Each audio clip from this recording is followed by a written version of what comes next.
Hello and welcome to the next video of my MSI 2023 preview series where we're going to cover Gen.G.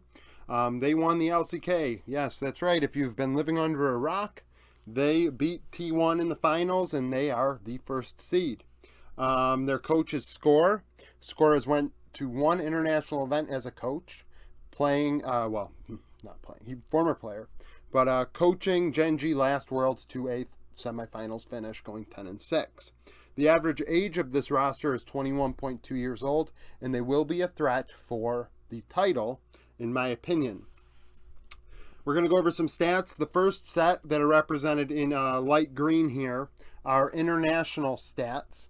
This is their career at international events. MSI Worlds, Rift Rivals does not count. 2020 Mid-Season Cup also does not count. And the orange numbers are representative of how the player did stats-wise during the LCK spring playoffs. Doran has went to Worlds twice, in 2020 and 2022. In 2020, he would be out in quarters, and last year out in the semifinals. 14-11. Across these 25 games, he's a 203 KDA, 807 CS per minute, 57.3 KP. Internationally, he does not... I'm not going to lie, I've never been a massive Doran enjoyer, but he is average at international events. He's not going to lose you the game. He's not going to probably win you the game, and that's what these stats say. 379 gold per minute, 464 damage per minute, 11 solo kills. On average, at 15 minutes, he's not up by that much. 40 gold, 4 CS, and 200 XP. So, he's solid up there. He's world class. If you're new to the channel, world class to me means when you go to an international event, you don't hurt your team. And Doran is definitely not one of those players. Now, in the LCK playoffs, he put up some numbers that are not too strong.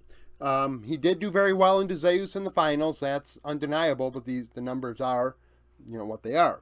2.9 KDA, 7.6 CS per minute, 55 KP. So on average, by the end of the game, he is not a carry threat for Gen.G. 374 gold per minute, 438 damage per minute, 4 solo kills. On average was down 70 gold and 90 XP, so pretty much going even in lane. Doran is not somebody that I expect to dominate lane. I really don't. He just kind of does his thing up there and fills a role with this team as a, weak side player. One of the better weak side players in the world, in my opinion. Peanut in the jungle, definitely. Honestly, going into this event, he may end up being the most experienced jungler across all teams. 91 games between MSI and Worlds. 3.46 KDA. Oh, sorry. Actually, let's go over his history at MSI, Worlds and MSI. Worlds 2016, he finished in semifinals.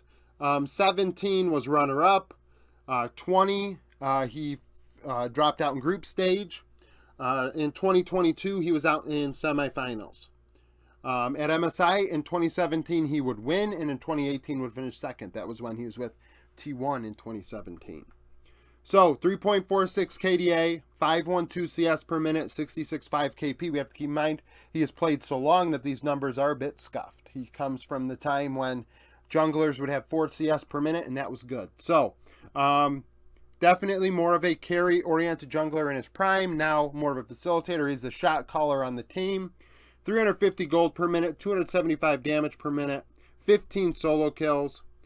But on average, he does not get up in his matchups in international events. Only 60 gold, down 1 CS, down 15 XP. I mean, that's irrelevant. Pretty much going even at 15 minutes with everybody at international events. This past playoffs, he stepped up in a big way. Really helped the team and carried the team at moments. 3.4 KDA, 5.8 CS per minute, 66.2 KP. 2 out of every 3 kills, so the team's kind of doing a bit of work without him. And because of that, he's making it up for it in farm, which I think is very important. 350 gold per minute, 307 damage per minute, 5 solo kills. And still, on average, keeping up with the opponent. 70 gold up, down 6 CS, and 25 XP. So in the first 15 minutes, on average, Peanut is, even with his opponent. Some days he's outpathed, and then other days he does the same to his opponent. So, world-class jungler, one of the better ones in the history of League of Legends. Chovy in mid lane, one of the best players in the world, in my opinion. 31 and 22 at international events. He's been to Worlds only 4 consecutive years. In 19, 20, and 21, he would drop out in quarters. And then last year with Gen.G, he dropped out in semifinals. 3.47 KDA, 9.43 CS per minute, 56.8 KP. Chovy is a monster. He wins his matchup. There was one thing for sure you can bet on with Chovy. He will win his lane no matter what, international or not. 422 gold per minute, 511 damage per minute, 14 solo kills. On average, at international events, he's up over 400 gold, 15 CS, and 400 XP. That's pretty damn good. Especially when you take into account these no playing games are affecting this. Well, actually, that's a lie. Erase that. HLE year, I think he was in play-ins. So just erase that. Erase that part. Now, Chovy has altered his game, which has benefited Gen.G. That's helped Peyz, because Peyz being a 17-year-old rookie, you do need to give him some help. And Chovy has taken a step back from that super carry role and played more of a mixed bag of roles, if you will. 6.3 KDA, 9 CS per minute, which is still exceptional. That's very, very good. 68.3 KP. Notice the difference here. We're losing about every, like the LCK playoffs and international events, I would say, are one and the same in how competitive they are because the LCK is super good, right? So, internationally, he got half CS more over the years. So he drops a little bit of farm, right? Maybe he drops a wave or two by 15 minutes. But now he's involved in 12% more kills. He's doing more. And we saw this getting around the rift in the LCK. 423 gold per minute. Because of this, he still gets enough gold. He's getting assists. He's getting kills. 592 damage per minute. More damage when you're involved. 6 solo kills. On average, still up 390 gold, 7 CS, and 300 XP. So he's giving up 8 CS before 15 minutes. He's giving up a wave to make something happen. And that is something that is massive for Gen.G's success. Chovy changing the way he is playing is probably the most important thing for Gen.G overall. Like, that is massive. He learned last Worlds, I cannot play this way in big moments and all the time. I need to actually play more, styles of play. Now, Peyz at 17 years old, no international experience. It's a big moment for him. Now, he showed up in the playoffs in a very big way. I thought he was absolutely fantastic, despite what a lot of people might say in the comments about, oh, you complaining about double elim and this and that. It's like, no, I think double elim is fucked up. I mean, you can say that it's fucked up and also think Gen.G being an MSI is cool, right? So Peyz, exceptional player. I'm really, really excited. Unfortunately, Leave dropped out for EDG. I was hoping to see Leave versus Peyz, but I digress. 5.3 KDA, 10.5 CS per minute, 70 KP. They fight when Peyz is available. That is without a doubt. 10.5 CS per minute. He is fed. Chovy giving up a little bit of that farm. Doran clearly giving up some farm. Peyz is fed. 470 gold per minute, 662 damage per minute. 1 solo kill. Now, on average, at 15 minutes, he's not winning his lane. It's a meh situation. Like, it's nothing. 40 gold, 1 CS, and 25 XP diff, negative and positive. So, in the end, in laning phase, on average, Peyz is keeping up with other LCK bot lanes in the playoffs. And then by the end, he is getting fed. And that is important. Delight, who won our MVP for the LCK playoffs in our Discord. If you are in the Discord, vote on the MVP voting polls if you want your voice heard. Otherwise, your voice is like a church mouse. And if you're not part of the Discord and you'd like to vote on MVP voting after a series, join the Discord and you can do that. So, 4.4 KDA, 70.4 KP. So Peyz and Delight holding hands, which is fine. That's probably for the best. Delight, also a young player. That's why he has no experience at international events. 3.45 vision score per minute. Wards placed per minute, 1.71. He'd clear about 2 wards every 5 minutes and also has 2 vision wards every 5 minutes. I still don't know what that crap means when it comes to Games of Legend. Keep in mind all these stats are off of Games of Legend.